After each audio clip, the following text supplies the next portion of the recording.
TV Aberta São Paulo, no programa Quality by Maracedo de hoje, estamos recebendo a doutora Valéria Calente. Ela é advogada, ela atua nas áreas de direito das famílias, saúde e direito internacional, especificamente cidadania judicial italiana. Uma entrevista incrível, confiram. Boa tarde a todos. Meu nome é Valéria Calente, eu sou advogada. Atuo na área de direito das famílias, saúde e direito internacional, mais especificamente na obtenção da cidadania italiana pela via judicial. Estou aqui hoje a convite da Maracedo para falar um pouquinho para vocês, através aqui do Quality, da TV Aberta, como funciona o reconhecimento da cidadania italiana pela via judicial, quais são os requisitos, quem pode requerer. O Brasil é um país de predominante colonização italiana. A cidadania italiana, ela é a mais flexível, ou seja, eu não tenho limite de gerações para fazer o requerimento da cidadania. Eu também não preciso passar por todas as pessoas da árvore genealógica. Assim, se o meu tataravô for italiano, e ainda que o meu bisavô, meu avô e meu pai não tenham feito o pedido, eu posso fazer sem ter que pedir de todo mundo antes de mim. É uma grande flexibilidade que existe hoje e que há muita resistência, né, dos cidadãos, dos natos, dos que realmente estão lá na Itália, com relação a essa facilidade do reconhecimento. Porque é um país que também atravessa uma crise econômica e o grande fluxo, né, migratório leva mais dificuldades ainda para quem está lá. Então, existe, né, um movimento para que sejam modificados os critérios de reconhecimento da cidadania, para que eles se adequem mais ou menos à cidadania portuguesa e espanhola. Né? A portuguesa, que é o nosso país irmão, né, o país que nos colonizou, ela é possível de obter tranquilamente se for um filho de português. Um neto de português, ele já tem que fazer a prova do vínculo cultural, e isso traz assim alguns agravantes. Na cidadania italiana, então, hoje isso não existe, né? Qualquer pessoa que tenha um ascendente italiano sem limite pode ser feito esse requerimento. Como que isso acontece? Nós precisamos mostrar, provar a nacionalidade do nosso ascendente. Isso é feito através da certidão de nascimento italiana, ou, se não for possível essa obtenção, uma certidão de batismo, né? A certidão de casamento, de repente tem uma certidão de casamento na Itália. Então, isso também é aceitável nos tribunais italianos para fins de reconhecimento de cidadania. A competência, né, em razão dessa matéria, é do Tribunal de Roma. Então, todos os requerimentos judiciais são feitos através do Tribunal de Roma. Eu acho muito interessante, sempre que se fala em cidadania, trazer um alerta às pessoas que estão fazendo essa busca, no sentido de que existem essas assessorias, né? Se vocês jogarem no Google, vocês vão ver a recorrência com que isso tem acontecido, que oferecem essa cidadania residindo em solo italiano. E aí o que acontece, na realidade, é uma fraude, né? Porque a pessoa ela declara que ela está lá, que ela tem a intenção de permanecer em solo italiano, quando ela, na verdade, não tem. E aí o que acontece? Vai lá um oficial, verifica que a pessoa está na Itália, via de regra, ela consegue obter essa cidadania ius soli, né? Porque ela está lá, a que nós fazemos na judicial, a gente chama de ius sanguinis. E aí a pessoa some, vai embora da Itália, não volta mais, vai cuidar da própria vida, enfim, às vezes vai até residir em outros países. Só que existem recenseamentos. E aí quando esses recenseamentos são feitos, se verifica que uma cidade pequena, que deveria ter um número X, né, de habitantes, tem muito menos que isso. E aí começam, né, os cancelamentos, as revogações das cidadanias concedidas. E já houve inúmeros casos de brasileiros viajando com passaporte europeu, ingressando ou na Itália ou em outros países. Teve um caso grande em Madrid, quase uma família inteira viajou ficou todo mundo preso, porque quando eles foram passar pela imigração espanhola com o passaporte italiano, o passaporte estava cancelado, a cidadania estava revogada, e eles foram presos, né, conduzidos à Itália por fraude. Então, o que eu recomendo para quem tem interesse é que faça as coisas direito, né? Que siga realmente pela cidadania judicial italiana, porque ela é segura, né? Não oferece risco nenhum. É um requerimento legítimo, né? Formulado com base na relação de parentesco com ascendente italiano. Preciso da certidão de nascimento, eu preciso provar a origem do antenato, como eles falam, que é o ascendente italiano. E a partir daí, todos os documentos de toda a árvore genealógica. Então, o primeiro passo é esse, né? Tentar reunir os documentos do ascendente e de todos os que vêm depois dele, até a pessoa que está fazendo esse requerimento.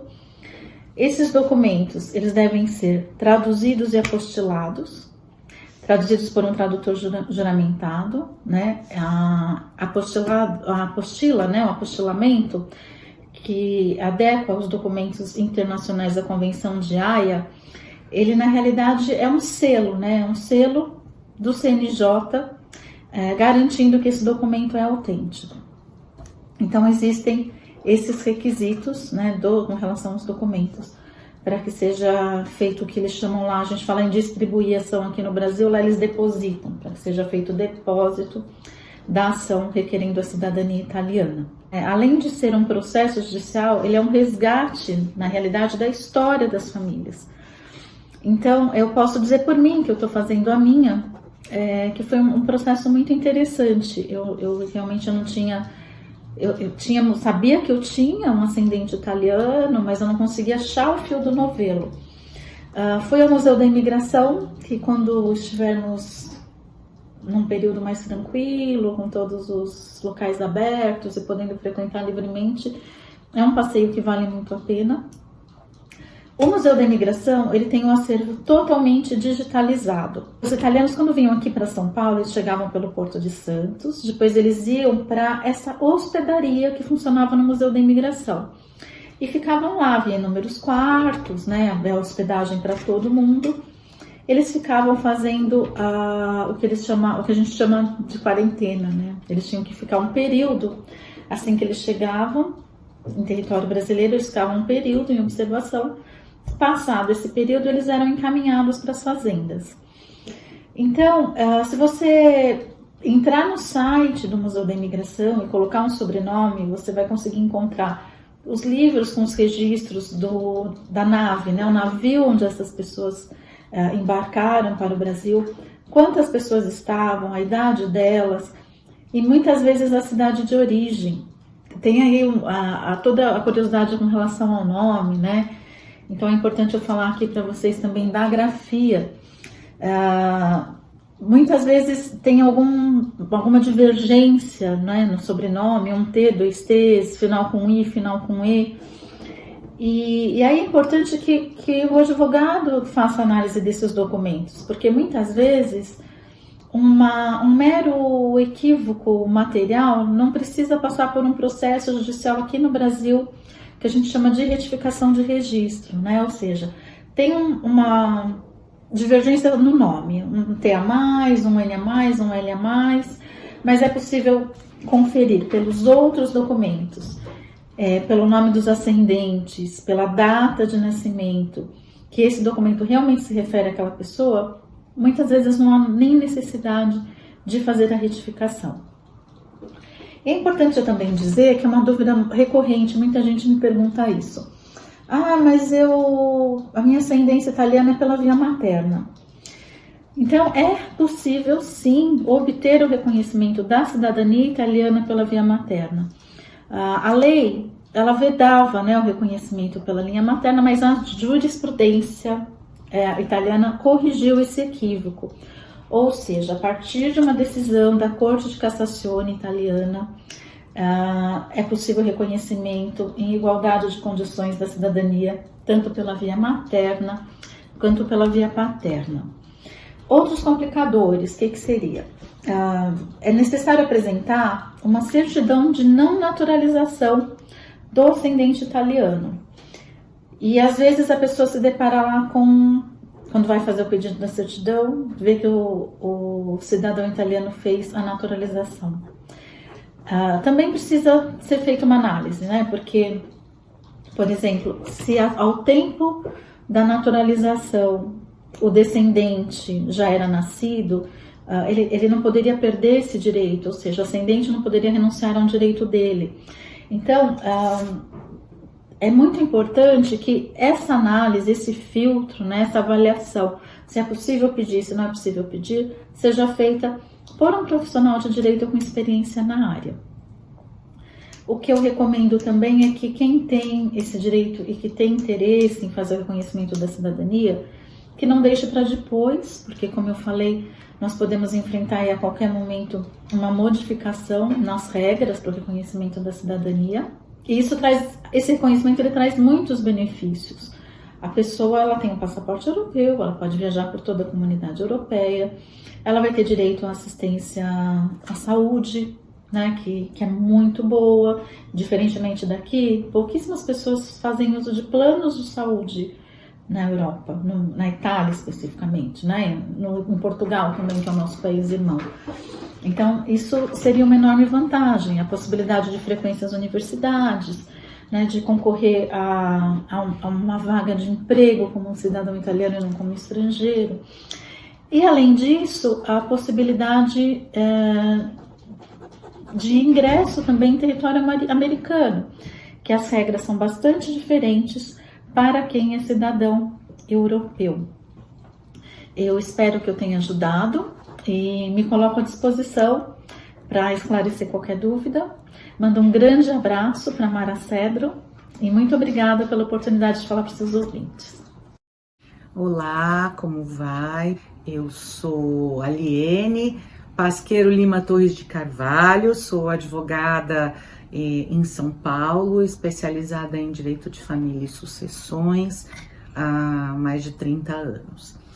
E gostaria de também agradecer a jornalista Mara Cedro, TV Aberta de São Paulo, esta oportunidade que me foi concedida para falar um pouco a respeito das mudanças que as nossas vidas em geral tiveram com essa pandemia e sobre alguns reflexos dessas mudanças nas nossas famílias, ou seja, dentro das nossas casas. Já foi dito por muitas pessoas, por muitos jornalistas, por muitos psicólogos, por muitos juristas, que essa pandemia realmente impactou consideravelmente as nossas vidas e principalmente nas nossas relações familiares. Mudamos os nossos hábitos, aliás, tivemos que mudar os nossos hábitos por força de isolamento social, de restrições governamentais e também por uma questão de segurança, como é notório. Normalmente, aqueles casais que já não eram mais um casal na acepção da palavra, que já tinham vidas separadas, interesses distintos, que já não comungavam mais das mesmas coisas, enfim, acabavam vivendo de aparências, mas não queriam tomar nenhuma atitude para mudar isso, porque a situação era cômoda, havia muitas coisas envolvidas que seriam difíceis de serem mexidas, como, por exemplo, dependências econômicas, dependências financeiras, dependências psicológicas, emocionais. Então, esse casal já não vivia muito bem e a convivência no dia a dia, durante esse período longo de isolamento social, acabou acirrando todos esses sentimentos de um repelir ao outro e tal, e acabaram resultando numa formalização de intenção de formalizar uma situação de fato que já estava consolidada através do divórcio. Então, o número de divórcios durante esse período longo de pandemia que a gente teve aumentou consideravelmente e as pessoas foram procurar a assessoria jurídica para resolver aquela situação de indefinição, de transtorno, de desgosto que estava já instalada há muito tempo no seio da família. E hoje em dia nós temos aí uma legislação bem mais fácil para que as pessoas possam se divorciar, não se discute mais o que aconteceu, qual foi o motivo que ocasionou essa separação do casal. Hoje em dia, nós não temos mais no nosso ordenamento jurídico o requisito da culpa pela ruptura da vida em comum. Então, as pessoas ficaram, de uma certa forma, mais liberadas pelo legislador para que tomassem a dianteira e verbalizassem ao outro cônjuge que não queriam mais manter a vida conjugal. O divórcio não precisa ser justificado, não há mais a necessidade de se relatar ao judiciário o motivo dessa separação. Basta que um dos cônjuges não queiram mais manter o casamento e queiram se divorciar. Por meio de seus advogados, vão entrar com uma ação de divórcio, que a gente chama de litigioso, porque é unilateral, e vão dizer que não querem mais este casamento. E junto com este casamento, precisam resolver algumas questões afetas aos filhos, ao patrimônio que foi adquirido, de acordo com o regime de casamento que foi adotado lá para trás, no início. A gente pode hoje divorciar até mesmo sem fazer partilha, mas a gente não pode fazer partilha sem o divórcio prévio. Quando a gente casa, a gente faz um contrato, As cláusulas desse contrato não vêm todas escritas na certidão de casamento. A única que consta ali é o regime de bens, que vai reger a relação patrimonial desses dois cônjuges. De resto, como que eles vão tocar a vida, decidir sobre a educação dos filhos, se ajudar financeiramente e mutuamente, qual a responsabilidade de cada um, por exemplo, nas despesas da manutenção da família. E tudo isso vai vindo com o tempo. A nossa lei prevê que tanto o marido quanto a mulher, e isso também vale para o caso de casamentos homoafetivos, têm deveres e obrigações. A nossa lei diz assim: vocês têm que se tratar com respeito, vocês se devem fidelidade mútua, têm que coabitar o mesmo teto, enfim, essas são as obrigações de natureza pessoal. E o patrimônio, como eu falei, vai ser, enfim, dividido ou separado de acordo com o regime que os cônjuges escolheram quando da celebração do casamento. Além de ter aumentado o número de divórcios, a gente tem uma facilidade maior do legislador para resolver essas situações de conflito. Também os pais, numa outra via, têm o direito de conviver com os filhos, têm o direito de participar da educação, e daí a gente já tem que pensar na questão da guarda, na questão das visitas, que hoje a gente chama não mais de visitas, mas de regime de convivência. Para aquelas mulheres do tempo das nossas avós, que viviam para a família e não tinham uma atividade profissional, muitas vezes tinham até profissão, mas o marido não deixava que elas fossem ao mercado de trabalho. Para essas mulheres, hoje nós temos uma situação que o judiciário reconhece uma dependência econômica e, portanto, atribui o direito de pleitear uma pensão alimentícia que lhe dê uma vida digna. Se essa mulher é jovem, se ela possui formação profissional, se ela é saudável, não tem nenhuma comorbidade, não tem nenhuma doença que que possa impedi-la de exercer a profissão, já se discute que esse pensionamento é provisório, não é mais vitalício.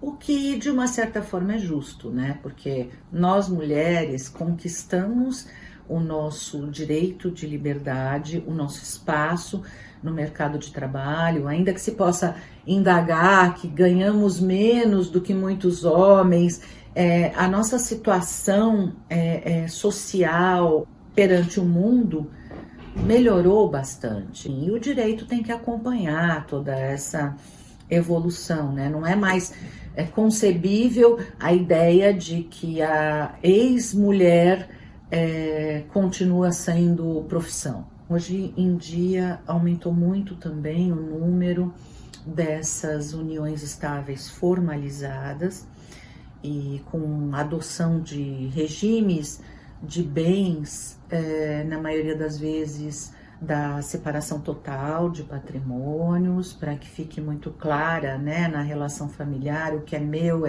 o que é seu, e quais as responsabilidades que cada um de nós vai ter na manutenção desta família, com relação aos filhos comuns. De um outro lado, os testamentos aumentaram, principalmente no Brasil, não eram muito utilizados pelas pessoas comuns, né? Mas para aquelas pessoas que eram de classes sociais e econômicas mais elevadas, que tinham muito patrimônio, e era um pouco tabu falar em morte. Ninguém gostava de dizer que, quando eu morrer, como é que vai ficar isso, como é que vão ficar meus herdeiros, como é que vão ficar aqueles herdeiros que brigam, enfim. E hoje não, hoje a gente já tem o testamento como um instrumento legal, bem bacana, que pode auxiliar os herdeiros a terem um pouco mais de paz na vida, evitar brigas. É um instrumento muito legal, muito bacana, é barato relativamente porque não incide imposto. A única coisa que vai haver de desembolso é a despesa do cartório de notas, né, do tabelião, se for feito por instrumento público. E se for particular, muito provavelmente vai haver honorários do advogado que vai dar a assessoria, né, na elaboração desse testamento. E é bacana também deixar claro para os ouvintes que todas as pessoas que têm herdeiros necessários, que a lei denomina assim porque eles são legítimos, né? Seja os descendentes, os filhos, ou os ascendentes na linha de sucessão para cima, né? Na linha reta, mas para cima, essas pessoas que possuem esses herdeiros não podem livremente dispor de mais do que 50% do seu patrimônio, que é o que a gente chama de parte disponível. E as pessoas que não têm herdeiros legítimos nessa linha reta, seja de descendência ou de ascendência, ao contrário, podem dispor livremente da totalidade do seu patrimônio. Ou seja, podem deixar aquilo que tem para quem quiserem, para uma instituição de caridade, para o amigo, para o vizinho, até mesmo para o convivente, para o companheiro, para o irmão. Então, isso é muito interessante, porque permite uma certa liberdade para quem vai fazer o testamento de o que e como vai deixar para quem. E esses testamentos hoje em dia são bastante usuais, inclusive nas classes médias e até mesmo em casos em que não há patrimônio. No testamento, o testador não precisa necessariamente só discorrer a respeito de seu patrimônio, de seus bens. Ele pode, por exemplo, reconhecer a paternidade de um filho que ele sabe que é dele. Ele pode, por exemplo, deixar algum encargo para algum herdeiro, olha, eu tenho uma situação assim que já aconteceu, tenho um pai ou uma mãe idosa para ser cuidado, quer dizer, se eu morrer, essa pessoa vai ficar sem assistência. Então, eu dou o meu patrimônio ou uma parte dele para determinada pessoa que vai ser o meu herdeiro, mas que vai ter que assumir um encargo, por exemplo, de cuidar do meu pai idoso até a morte. Então, são várias situações que são previstas na lei, mas que não eram muito usadas pelas pessoas comuns, né?